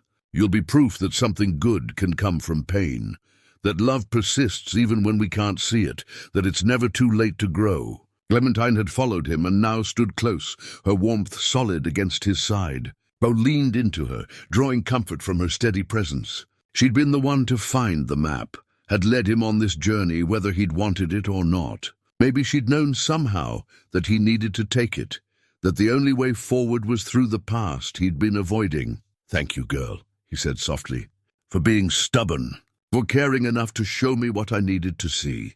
He stood slowly, his knees protesting, and looked back at the cabin. His cabin now, if he wanted it. His land, his trees, his inheritance. Not money, not anything that could be sold or spent. Something more valuable and more lasting. The truth of his father's love, and the freedom that came from finally understanding it. The weight of 30 years had lifted. In its place was something lighter but no less significant: responsibility. Responsibility to honor what his father had tried to give him, to not waste what time he had left, to live with the kind of openness and courage his father hadn't managed but had wanted for his son.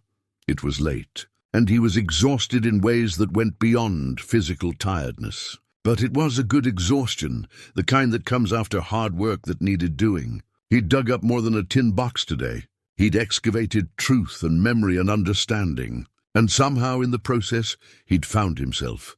Not the angry young man who'd left home at 18, not the isolated ranch hand who'd spent 50 years drifting, but someone new. Someone who knew he'd been loved, who could finally love himself.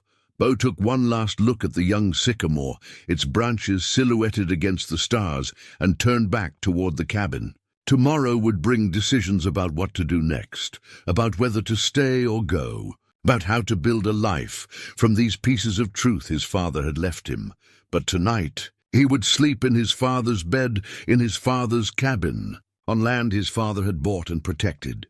And for the first time in 30 years, Bo Harlan would rest easy, knowing he was home. 3 months had passed since Bo first opened that lawyer's envelope and laughed bitterly at a $1 bill. 3 months since Clementine had nosed out a map that changed everything. 3 months since he'd followed a trail of breadcrumbs his father had left, each one leading him closer to truth and, ultimately, to peace. The December morning was crisp and cold, frost silvering the grass around the cabin. Bo stood on the porch with his coffee, watching his breath steam in the air, and marveled at how different the world looked now. Not the physical world. The mountains still rose against the horizon, the creek still sang its constant song, the pines still stood sentinel, but the world as he experienced it, as if he'd been seeing everything through clouded glass, and someone had finally wiped it clean. He'd moved into the cabin permanently within 2 weeks of finding it. Tommy had helped him transport his belongings from the Triple Creek, asking few questions but offering steady support. The young man had grown quieter since Bo had returned from his journey, as if sensing that something fundamental had shifted and not wanting to disturb it with careless words. "You look different," Tommy had said that first day, unloading boxes from his truck. "Lighter, maybe, like something heavy fell off your shoulders." Bo had smiled, actually smiled, something he did more often now. Something like that. The cabin had become home in ways his old place never had. He'd cleaned and organized, making space for his own things while keeping most of his father's where they were. The photographs still covered one wall, a gallery of his life seen through his father's eyes. He'd added a few of his own, pictures of Clementine, of Martha and Tommy, of the sycamore tree in different seasons. Building on the collection rather than replacing it, the journals stayed on their shelf, and Bo read them sometimes, learning more about his father's perspective on events he remembered differently, understanding more and more how two people could live through the same history and carry completely different versions of it. He'd framed his father's last letter and hung it beside the fireplace, where he could see it from his chair. Some days it still made him cry. Other days it made him grateful. Most days it did both, and he'd learned that was acceptable. That grief and gratitude could coexist, that love contained multitudes. Martha visited often now, bringing food she claimed she'd made too much of, and staying for coffee that stretched into hours. She'd known both Bo and his father, had watched them circle each other for years, and she seemed relieved that the story had finally found a resolution. Even if it came too late for a reunion, "Your father would be proud," she said one afternoon. Sitting at the small kitchen table Bo had expanded to fit 2 chairs. "Of what you've done here, of who you're becoming, who I'm becoming," Bo had asked. "I'm 68 years old, Martha. I'm pretty well become—" "No," she'd shaken her head firmly. "You're finally becoming who you were meant to be all along. The person grief kept you from being. That doesn't have an age limit." He'd thought about that often since. How loss could freeze you at whatever age you experienced it, could keep you stunted and defended while the years piled up around you. He'd been 8 years old in the ways that mattered, still that boy who'd lost his mother and couldn't understand why his father had retreated. 50 years of physical aging while emotionally staying trapped in childhood grief, but understanding his father's story, reading those letters, seeing how love had persisted through failure and distance, had finally allowed him to grow past that frozen point. To become, at 68, the man he might have been if grief hadn't derailed them both. Bo walked the property daily now, learning every corner of it, tending to it the way his father had. He'd visited the sycamore tree and created a small memorial there, nothing elaborate, just a simple stone marker with his parents' names and dates. A place to remember them together, happy in the location they'd loved best. He sat there sometimes, talking to them both, updating them on his life. It helped somehow to speak the words aloud, even if no one answered. The young sycamore behind the cabin was thriving. Bo watered it each evening, watching it carefully for signs of distress, protecting it from deer who might browse its tender bark. It had grown several inches already, reaching eagerly toward the light. His father's last gift, growing stronger with each passing day. He'd taken the $1 bill and the original map and had them professionally framed together, mounted under glass in a shadow box that hung by the door. A reminder that inheritance came in unexpected forms, that value couldn't always be measured in currency, that sometimes the smallest gift could lead to the greatest treasure. The nameplate had been his own addition. He'd carved it himself during the long evenings, working the wood with the same tools his father had used to carve the little horse. The letters were simple but clear. Harlan Place, not his father's place or his own, but a family place. A legacy that stretched backward to his parents and forward to whoever might come after. A claim to belonging that he'd denied himself for 30 years. Tommy had helped him mount it at the entrance to the property where the path led from the county road toward the cabin.